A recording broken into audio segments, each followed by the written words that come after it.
Somebody's gonna watch. So we got Mark. I think what our new agenda should be is to now see who actually talks longer, George or Mark, so we can kind of compare our two presidents, past president and new president. So George or Mark is going to take us away. All right. So 4.5 minute-ish. Set your timers. Set your timers. Where's my timer? Okay, let's go. All right. CCBA officers, hi, I'm Mark. I'm your president. You just met Donna, our first vice president, and Susie, our second vice president, and Chris over here, our VP of technology. Carissa, I think, is online or will be online. Russ Lux is fishing in Florida right now. He'll be back tomorrow. Michelle Murphy sitting over here. If you look under her feet, you'll notice there's a big bag of cash. So she's our treasurer. That's a good thing. Howard, our assistant treasurer, is sitting right over here. And our past pres is George. Whew! Next slide.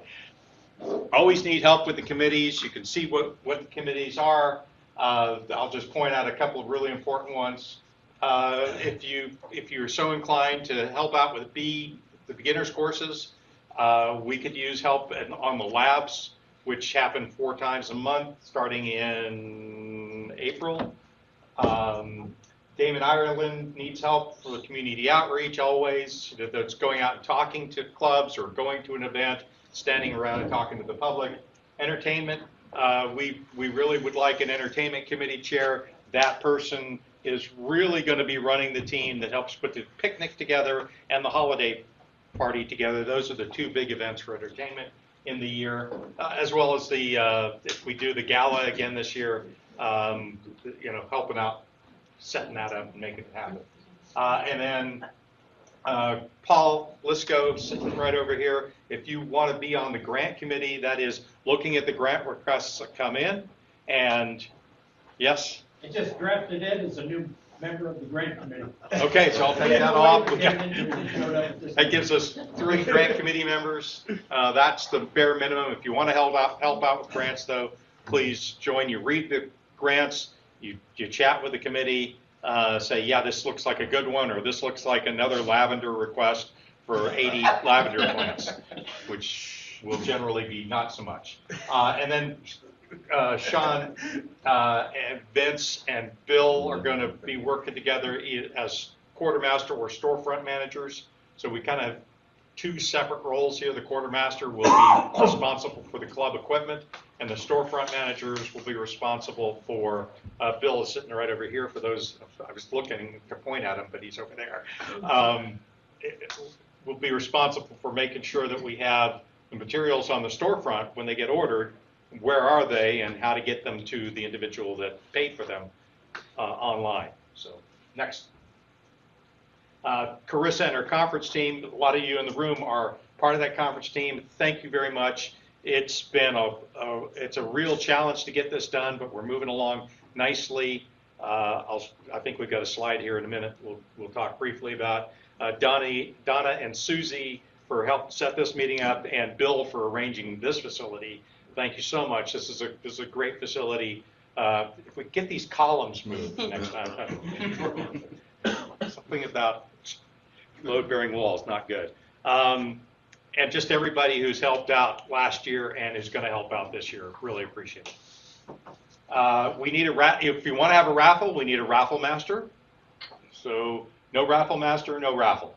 Just that simple. Don't all raise your hand at once. Yeah, not everybody at once. We got stuff to raffle, and we'll give you money to buy raffle stuff. But I'm simply not going to tell somebody, oh, you've already got a full-time job, and let's put more stuff on you. We need to spread the wealth. Topics, let Susie and Donna know if you've got a topic that you want, or you got a guest speaker that'll come in person or via Zoom. Just let them know, and we'll see what we can do to set it up. We might do it as part of the online Women's Beat Group Monday night, or we might do it at the meeting. So at the monthly meeting. Refreshments, if you please do sign up and take a slot. You can scan that QR code. Michelle brought the coffee today, so thank you very much, Michelle. Greatly appreciate it for those that drink coffee. Those that don't, you don't know what life's all about, right? And make sure you check the club calendar for the meeting location. We may be here again next month. We have it reserved. But if the Scout Center comes open, we'll go back to the Scout Center. That's kind of, we want that to be our primary location. Although Bill does have, is it 3 hives? Yes. Yeah, there, 2? Okay, so there's 2 hives right out here on the church property. So we, you know, if we're nice to Bill, he might take us out there after the meeting. Not today. Little, even though 45, yeah, maybe. Okay. The conference, it's really important to know when you talk to people that it is in person, but it's also virtual and it's also recorded. And the price to sign up for any of those is the same. It's $55 until the 1st of March, and then it goes to $65 until the day before the conference and day of the conference, where it goes up to $75. But for people that can't go, they can join us via Zoom on all the tracks.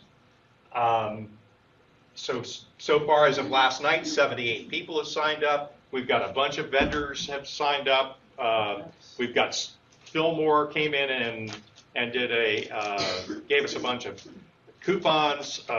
Four Brothers did. We've got a sponsor that's given us $1,000 for a sponsorship. Somebody else came in with a $500 sponsorship. So we're getting some movement there. Tell your friends and neighbors all about. We've got this wonderful conference at Penn State Great Valley. That is where we're going to be for the main venue. That's about 400 people that can go into that beautiful room. Beautiful campus, plenty of parking, and so there you go. Oh, and this year we will have not just, you get a ticket at the door, which we've always done in the past. You get a ticket, you put that ticket in the cup of the prize, the door prize that you want, and then we randomly select a ticket out of there. That's great. Now you can buy more tickets. We'll sell those tickets for $1 a piece, and we are doing it legally because we got the certificate from the county saying you can have a raffle. It costs us $25 to do that. So, but you have to be there for the raffle to get a ticket. And the lunch. Say it again. And the lunch. Oh, you have to be there for the lunch. That's true. We're not shipping it. Yeah. Not shipping that. We do it. Yeah, we'll take a picture of it and send the picture if you're virtual and you ordered a lunch. So yeah, there you go. Great. So it's part of my talk. Hey, are my hives alive? Well, Yes. I went out. This was on the 2nd of February. It was freaking cold, and I went out with my IR camera plugged into my phone and took a picture of each of my hives, and you can see where the heat is. So it's interesting that you've got different hives have different configurations, where this was a 10 frame deep, and you can see the cluster of bees at the top. Over here is one of George's 1 queen keepers. They had basically moved out of the brood box and are up in the 5 frame nuke high above. And this is the 2 queen keeper. You can see on one side they're here and up there, and on this side they were all really Chris. Do you have upper entrances on that? They No are. ventilation spots They up are. top? They are. I think they're all closed because it was so freaking cold. I just put a piece of tape over the top entrance. Yeah. I hope you remember to remove the queen excluders. Queen excluders are off. Yeah. All the queen excluders are off. Only have to do that once to realize, oh, that's not good. Okay. It's good to see color, not just purple.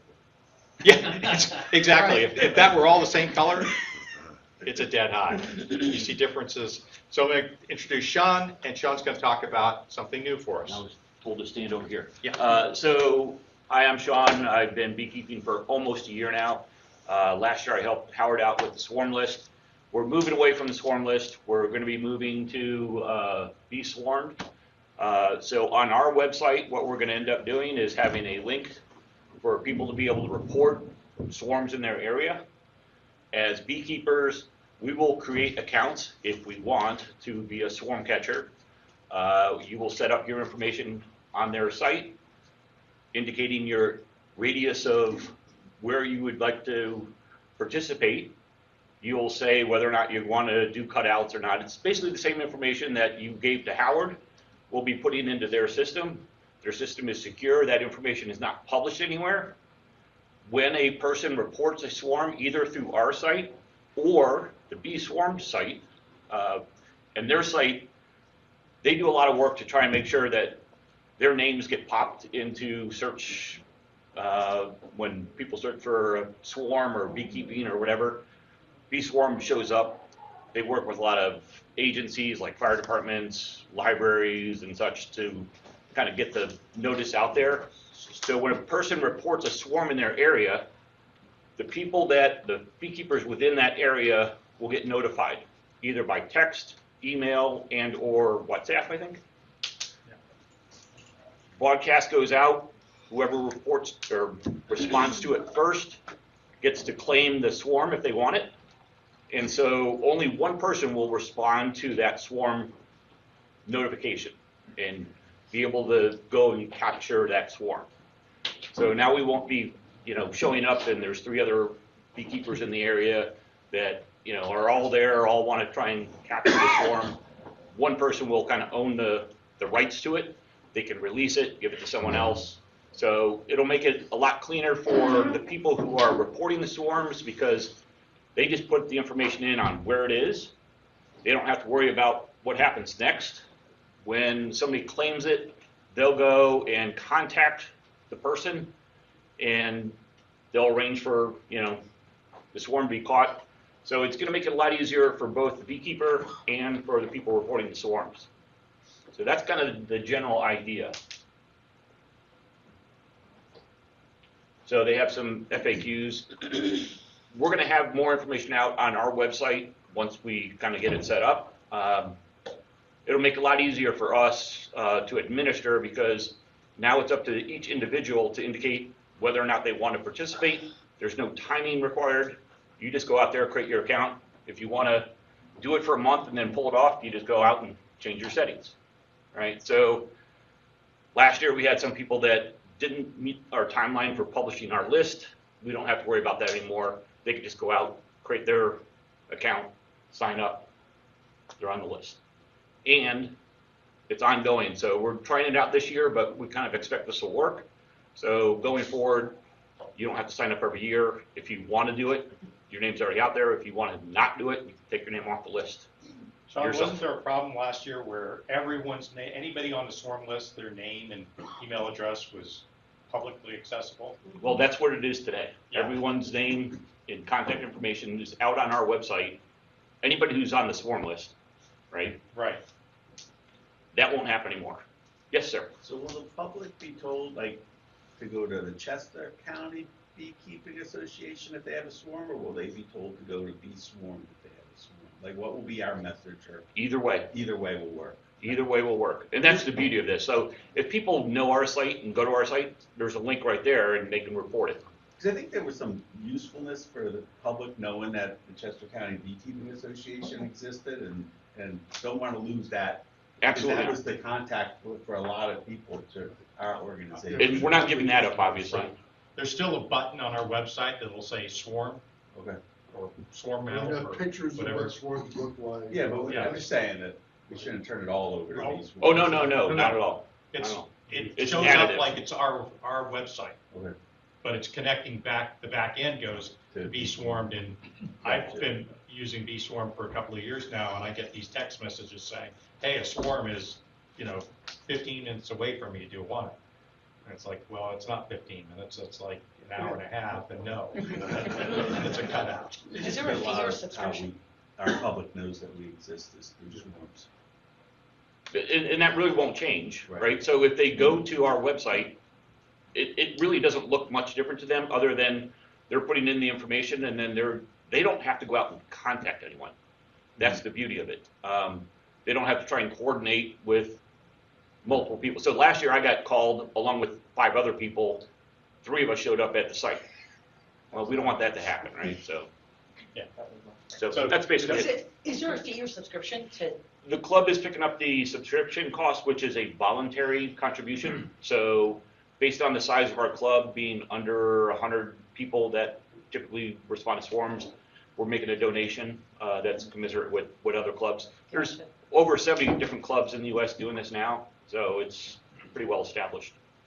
I was talking to the folks at Bucks County, and they use this. And I've been looking at it for, like I said, a couple of years now. Beeswarmed.org. It is a nonprofit. So that makes me feel a little bit better. It's not like, these guys are not making their careers on Yeah. a subscription service. So how does the general public, other than go to our website, They they go- just have to start to get used to it, right? And Yeah, Well, they so- type Swarm. Bee Swarm, and, the first couple of hits are going to be beeswarm.org Gotcha. on Google. So they're already out there using SEO. So it could bring in more people. It who could are bring in a looking lot for it, more. Yeah. okay. So the beauty of this is we'll get all the data, of how many swarms were notified in our area or occurred in our area, where they were, when they were. So the data behind it will be really nice for us just to be able to see how effective it is. And we'll determine next year if we want to continue to do it or not. Does it prevent multiple beekeepers from showing up at the site? Yes, Okay. Yeah. because Only the first one- person that grabs it, it's theirs until they say, oh, never mind. Okay. Then it's open again. Then it's open back up. Okay. The location of where the actual location is not given to you until you Until you approve, Claim it. to accept. select. You'll know the general area because it's going to be within your perimeter, Okay. right? That's It why you might say give it's it in back. Downingtown, right? Where in Downingtown? Well, you'll find out when you contact. And it will tell you if it requires a cutout. Yes. Yes. So the beauty of this is it uses artificial intelligence. So if people load a photo of the swarm, it can tell whether or not those are honeybees or wasps or yellow jackets. So there's some benefit of using this because it will automatically help you determine whether or not it's a cutout or not. That's crazy. Even if they don't specify that it is, it's pretty nice. Yeah. Sounds cool. It's much better than what we're doing today, which is, And our data is more secure. yeah, the Because security it's on is, the swarm list. yeah. Because I don't know about you, but anybody get a lot of emails or phone calls from people selling things? How did they get our contact information? Well, they get it a lot of different ways, but let's try to knock some of that down. All of that is good.